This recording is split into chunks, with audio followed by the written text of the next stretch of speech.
বাতিজা একটা গোপন তথ্য পাইছি। কালকে রাত 3টার সময় আমি আর কালাচানের বউ পাশের খেতে গেছিলাম। কালাচানের বউয়ের কাছ থেকে শুনলাম আজকে বিকেলে নাকি অমূল্য রতন ইন্ডিয়ায় পাচার হয়ে যাইব। তাই তোমার আজকের ভিতরে কালাচানের বিশ্বাস যোগাইতে হইব। ঠিকই কইছেন কাকা, কিন্তু কাকা আপনার এই 3টা বাজে কালাচানের বউয়ের লোকে খেতে কি করতেছিলেন? বাতিজা ডায়াবেটিসের সমস্যা তো একটু হালকা হয়ে আসে। আমার গ্যাংয়ে থাকতে হইলে সবার আগে বন্দুক চালানো শিখতে হইব, নিশানা একদম পাক্কা হইতে হইব, পুরো আমার মতো। আরে ভাই এটার জন্য ট্রেনিং এর কোনো প্রয়োজন নাই, বন্দুক তো আমি আগে থেকে চালাইতে পারি। কিন্তু ভাই আমি তো কখনো দেখলাম না। আরে তুই দেখবি কেমনে, আমি তো রাইটে বন্দুক চালাইছি। ভাই রাই তো বন্ধু চালাইতে হয়।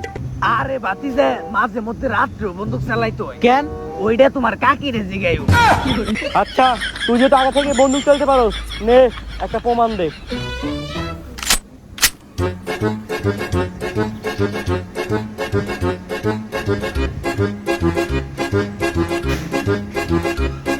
কিরে তোরা অনেক গেলি কে? বস আপনার দিয়ে আমার কোনো বিশ্বাস নাই। বাতিজা আমি খালি আমার নিজের বন্ধুকে বিশ্বাসী, মানুষের বন্ধুকে না। তোর ওই 5 টাকা দামের চিপসে গুলি লাগাইতে হইব। বন্দুক নষ্ট নাকি? আগে রিলোড দে।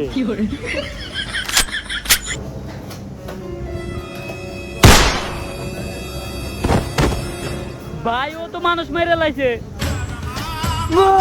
আমি তোরে মারি নাই ভাই, আমি ইচ্ছা করে মারি নাই, আমি তো বন্দুক চালাইতে পারি না, আমি চিপসের প্যাকেটে মারতে গেছিলাম, আন্তর্জার মাথায় লাগতে ভাই, আমারে মাফ করে দেন। আরে তুই তো আমার জীবন বাঁচাইছস, ও তো আমার মারতে আইছিল। আরে আমি তো পুরা ইচ্ছা করে মারছি ওরে, আমি ছোটকাল থেকে বন্দুক চালানোর ট্রেনিং নেই, দেখছেন আমার নিশানা, পুরা গুলিটা মাথায় মারছি। তুই আমার জীবন বাঁচাইছস, আজ থেকে তুই একমাত্র আমার বিশ্বস্ত লোক, আজ থেকে আমার সব কাজ তুই দেখবি। আজকে আমার একটা মূল্যবান সম্পদ ইন্ডিয়ায় পাচার করতে হইব, আর এই কাজটা আমি তোরাই দিতে চাই, কারণ কুত্তার মতো বিশ্বাস আমি শুধু তোরাই করি। আরে ভাই আমি তো আপনার পুরা কুত্তার মতোই, একটু আওয়াজ দিয়ে দেখামু। বস এই কুত্তার আওয়াজটা চিনা চিনা লাগে না? বস আমি আপনার জীবন না পাইছি না, ও আমার প্রতি আপনার বিশ্বাস ভাঙতেছে। তোরা যাই কস, এই কাজ আমি ওরাই দিব। ওর খোঁজ লাগাইতে হইব। এই ব্যাগের ভিতর আমার ওই অমূল্য সম্পদ আছে, এইটা নিয়ে খুব সাবধানে তোর বর্ডারের ওই পাশে যাইতে হইব। যা, আমি জানি তুই পারবি। বস ওরে যাইতে দেন না, খবর পাইছি ও আপনার কাছ থেকে ওই মূল্যবান জিনিসটা চুরি করে নিতে আইছে।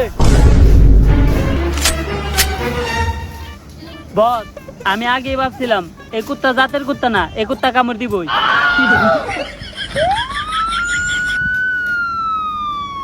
পুলিশ, সবাই বলা। আমি কিছু করে নেই ভাই, আমি আগে সামান্য মূর্তিদের সামনে থেকে জুতা চুরি করতাম, এখন ভালো হয়ে গেছি ভাই, আমার কিছু করেন না। আরে বস এটা তো আমার মোবাইলের রিংটোন। পরে কয়বার কইছি মোবাইলে রিংটোন চেঞ্জ কর। বস পড়া তো সবাই ব্যাগ রেখে পালাই গেছে।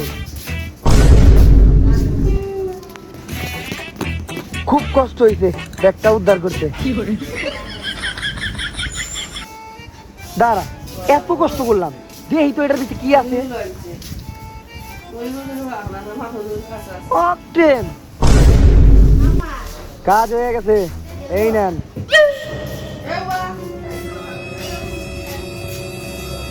মাল কই?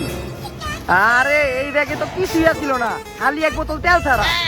আরে ওই তেলটাই কই? হাইতে আইতাছিলাম, অনেক কষ্ট হইতাছিল, তখন আর সময় রাস্তায় দেখি একটা গাড়ি বইরা দিছে, কিন্তু গাড়ির ভিতরে তেল নাই, তাই অকটেনটা বইরা দুইজন মিলে রিল্যাক্সে গাড়িতে হ্যাঁ বললাম।